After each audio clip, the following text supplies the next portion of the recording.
Mic দিয়ে বলো, কি বলছো? আসো, কি বলছো? সিন্ডি আলামতরা আমার এই খুদে ভক্ত, সে একটি কি রজনীগন্ধা না গোলাপ, সাদা গোলাপ, সাদা গন্ধরাজ নি রে, গন্ধরাজ, এই গন্ধরাজ, হ্যাঁ গন্ধরাজই তো দেখতেছি, হ্যাঁ গন্ধরাজই ভুলে গেছি, কারণ ফুল তো আর দেখতে না, ঘুম তো এই সকাল থেকে আর ফুল দেখা হয় না তো বহুত বছর ধরে, মাহফিলে আসলে কিছু দেখি আর কি। এই যে খুদে ভক্ত আমাকে ফুল দিয়ে বলতেছে আই মিস ইউ, এটা কি সাধারণ কথা? এই খুদে ভক্ত সে কি জানে আর কি বুঝে? এইটাই নিশিরাইতে কার বাঁশি বাজে, তার সামনে দলিলের কথা বললে কিছুই বুঝবে না। তাকে বোঝাতে পেরেছি এভাবে জিকির আজকার দিয়ে, সামা দিয়ে। এই জন্য জিকির আজকার শুনে শুনে, হ্যাঁ শুনছো না তুমি জিকির? মাশাআল্লাহ, জি হয়, ঠিক আছে। আল্লাহ যেন তাকে যেন নেক হায়াত দান করে, সকলে বলেন আমিন, আরো জোরে বলেন আমিন।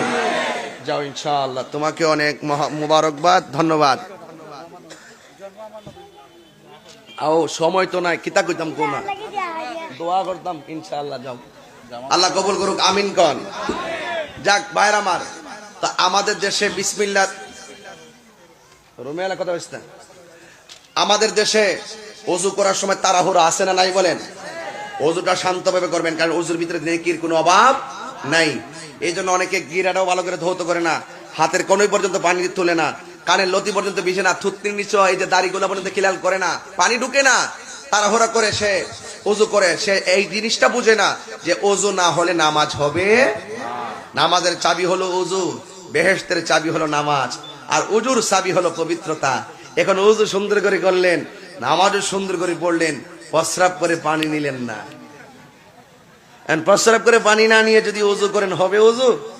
তাহলে একটার সঙ্গে আরেকটা রিলেটেড আসে না নাই বলেন? এই জন্য বলা হয়েছে আত-তুহুরু শাত্রুল ঈমান, পবিত্রতা হলো ঈমানের অঙ্গ। আরে বাবা, অপবিত্র অবস্থায় ঘুরেন কেন? অপবিত্র অবস্থায় আপনি মনে করছেন যে নামাজ যেহেতু পড়ি না, প্রস্রাব করে ডিলাগুলো পর পানি নেওয়ার কি দরকার? কোরআন শরীফ যেহেতু ধরি না, এই পবিত্রতা কি দরকার? কিন্তু আপনি বুঝতে হবে, আপনি যতক্ষণ অপবিত্র অবস্থায় চলবেন, এই জমিন আপনাকে লানত দিবে। জমিন আপনাকে লানত দিবে। জমিন বলবে, এই তুই তো আমি জমিনের মধ্যে আসবি, একটু পবিত্র অবস্থায় চল। আসমানের ফেরেশতারা লানত দিবে যদি অপবিত্র অবস্থায় আপনি চলেন। আর যদি যে কোনো মুহূর্তে আপনার মৃত্যু হয়ে যায়, তাহলে অপবিত্র অবস্থা আপনার মৃত্যু হয়ে যাবে। এই জন্য আপনাদের পবিত্রতার দরকার আছে না নাই বলেন? আরো জোরে বলেন, আছে না নাই? এই জন্য যুবক ভাইয়ের আমার, অনুরোধ করি বলি, আপনারা 5 ওয়াক্ত নামাজ এবং জামাতের সাথে নামাজটা পড়ার চেষ্টা করবেন। পাশাপাশি মা বাবার মনে কখনো কষ্ট দিবেন না। ভয়েস অফ সুন্নাহ, সুন্নতের সত্যবাণী।